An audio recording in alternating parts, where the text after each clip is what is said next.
Ramírez y a través de este video les voy a contar un poco sobre el capítulo 7 del libro Análisis Financiero, un enfoque integral del autor Víctor García Padilla. Este capítulo trata sobre el análisis de los estados financieros. En primer lugar, para poder hablar de los análisis financieros, debemos hablar de qué es esto, qué es el análisis de los estados financieros. Y lo que nos indica el autor es que son herramientas y formas de análisis que se aplican a los reportes, los reportes financieros, que tiene como principal objetivo facilitar la toma de decisiones en función de las metas. Digamos que es muy o con regularidad las empresas pueden entregar estados financieros, pero de nada sirven estos si no se hace un respectivo análisis de los mismos para poder tomar decisiones que vayan de la mano con los objetivos de las organizaciones. Entonces, ¿para qué sirven esos estados financieros? Lo primero es que se obtiene una idea sobre la existencia y disponibilidad de los recursos, es decir, cómo o con qué cuenta la empresa en el momento en el que se realiza el análisis. Número dos, brinda una predicción de la situación financiera futura, digamos que se saben los números y se puede predecir qué puede pasar con la compañía en un futuro. Y número tres, sirve para medir el desempeño de la administración actual, es decir, qué tan bien o qué tan mal la administración de la compañía está ejecutando las cosas para que la compañía crezca o cumpla sus objetivos. ¿Cuál es el fin de esto? A la final del análisis financiero, lo que se busca es evaluar la salud financiera de la entidad económica, la organización o de lo que se esté evaluando. ¿Cómo se hace un análisis financiero? En primer lugar está determinar los aspectos financieros importantes. En segundo lugar está elegir las herramientas y técnicas de análisis financiero, que es lo que vamos a profundizar en este video. Luego de esto, debemos allegarse de las referencias apropiadas para realizar las comparaciones. Y número 4, se establece un diagnóstico en base a los tres puntos anteriores. ¿Listo? Vamos a empezar hablando del punto número 1 y luego vamos a abordar en el punto número 2 para efectos de este video. Sobre el punto número 1, vamos a determinar los aspectos financieros importantes. ¿Cómo se determinan esos aspectos o a través de qué se evalúan esos aspectos? Lo primero es a través de la solvencia, en donde las organizaciones se caracterizan por cumplir con obligaciones financieras en los tiempos establecidos sin sobrepasar la fecha. Luego de eso tenemos la estabilidad, que en este aspecto nos dicen que son las empresas que se mantienen en condiciones financieras estables. Luego tenemos la productividad como un aspecto importante, en donde las empresas, o lo que establece este punto es que las empresas son muy eficientes en el uso de sus recursos. Luego de eso tenemos la rentabilidad, y digamos que aquí es lo que la empresa está generando en recursos y activos, y digamos que esto no es lo mismo la generación del valor, que es el quinto punto, en donde no solo son los recursos que se generan, sino que esos recursos son superiores al costo de los recursos obtenidos. Entonces, estos son los aspectos financieros importantes que uno evalúa en un análisis financiero. Luego de esto, se utilizan ciertos tipos de herramientas y técnicas de análisis financiero para poder determinar y en base a los números decidir qué tan bien o qué tan mal están las organizaciones.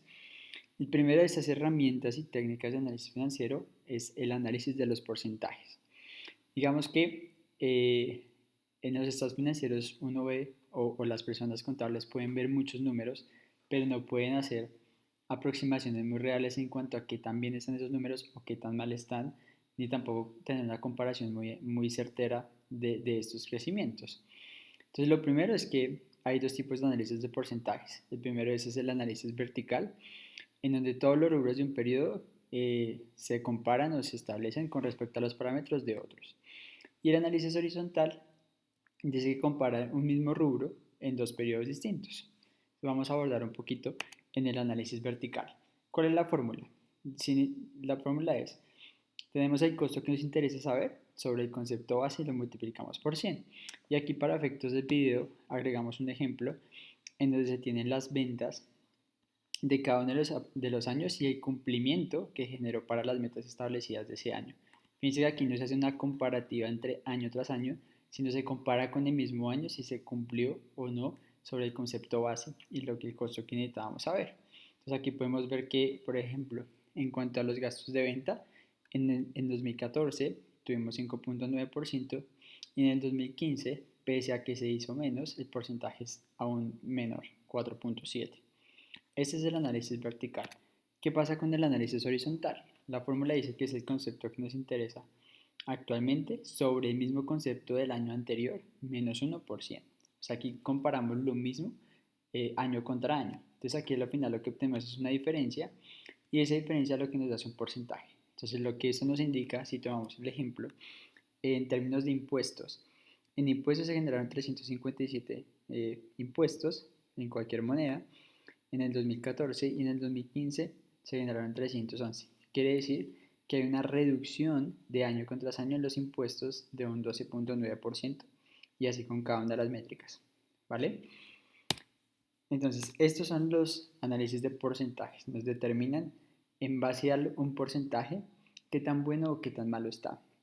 ¿Por qué? Porque si nos basamos solo en los números, nunca podremos saber si ese número refleja un crecimiento o un decrecimiento si en la comparativa es igual a otro. Luego de esto, la segunda herramienta que se utiliza para análisis financieros tiene que ver con las razones financieras. Y este método consiste en determinar las relaciones existentes entre los diferentes rubros de los estados financieros. ¿Para qué? Para que mediante una correcta interpretación se pueda obtener información acerca del desempeño histórico de la empresa y su postura financiera en un futuro cercano. ¿Qué encontramos acá? Lo primero es que hay varios indicadores y varias razones financieras. El primer indicador es la solvencia y el tipo de razón que se usa para sustentar este indicador es el apalancamiento y la cobertura. ¿Qué tipo de razones financieras encontramos aquí? Primero, si la empresa tiene deuda capital o deuda en activos totales y qué tanto está cubriendo lo que hoy financia la compañía, qué tanto está cubriendo los intereses, el flujo, la deuda, qué tanta cobertura tiene. El segundo indicador como razón financiera es la liquidez, el segundo grupo. En ese tipo de razón tenemos la capital de trabajo y en donde las razones financieras, y ya vamos a abordar un poco más esta profundidad, tiene que ver con la prueba de liquidez, qué tanto o qué tanto puede responder la compañía hacia en un corto plazo decide liquidar. ¿Listo?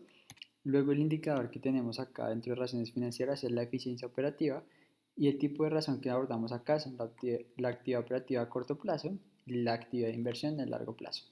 ¿Qué razones financieras tomamos acá o nos sugiere el autor? Desde la rotación de inventarios hasta la rotación de cuentas por pagar y en cuanto a largo plazo la rotación de activos producidos y rotación de activos totales. Finalmente, dentro de razones financieras tenemos el grupo indicador de rentabilidad, en donde aquí lo que se busca en las razones, el primero el retorno sobre los ingresos y el retorno sobre la inversión. ¿Listo? Y tenemos razones financieras desde la utilidad por acción, los gastos a venta y ya propiamente el retorno de la inversión en cuanto al retorno de capital contribuido o total. ¿Listo? Finalmente, la última herramienta para el análisis que vamos a ver en este video es el análisis de la liquidez. Y esto lo que busca es informar acerca de la capacidad de pago en el corto plazo que tiene una organización. ¿Listo? Entonces, ¿qué pasaría si en el corto plazo la compañía decide liquidar? Tenemos tres aspectos que nos ayudan o tres razones financieras que nos ayuden a determinar esto. Por ejemplo, si nos devolvemos acá, vamos a una razón financiera que es la prueba del ácido, en donde vamos a revisar este tema. ¿Listo? Capital del trabajo neto. ¿Qué nos sugiere esto? Tenemos un activo circulante y un pasivo a corto plazo. Eso quiere decir que si hoy decidimos, o si en el corto plazo esta empresa, ejemplo, decide liquidar su presupuesto, tiene un total de 4.836 activos y le va a restar sus deudas o el pasivo a corto plazo, que son 3.327. Es decir, que como resultado, esta empresa tendría 1.509 como capital activo si decide liquidar. ¿Qué pasa con la razón circulante? Aquí lo que queremos saber es qué tanto por cada peso que tenemos en activo circulante, qué tanto nos queda sobrando cuando decidimos liquidar. Entonces aquí tomamos el activo circulante y lo dividimos por el pasivo a corto plazo y eso nos indica que por cada peso que tenemos en activo, qué pasa cuando decidimos liquidar. Y finalmente tenemos la prueba ácida, que como su nombre lo indica, en esta prueba lo que es muy similar a la anterior, pero aquí tenemos la característica de que vamos a restar el inventario. En esta prueba ácida no tenemos en cuenta el inventario que tiene actual la compañía y por eso es que a la final, por cada peso que tenemos decidimos gastar en pasivos, en activos tenemos mucho menos, mucho menos. Entonces en el caso anterior veíamos que por cada peso que teníamos en deudas, teníamos 1.45 en activos. En este caso, por cada peso que tenemos en deudas, al restar el inventario tenemos 0.60. ¿Listo? Entonces, esto fue un video sobre el capítulo 7 del libro. Gracias.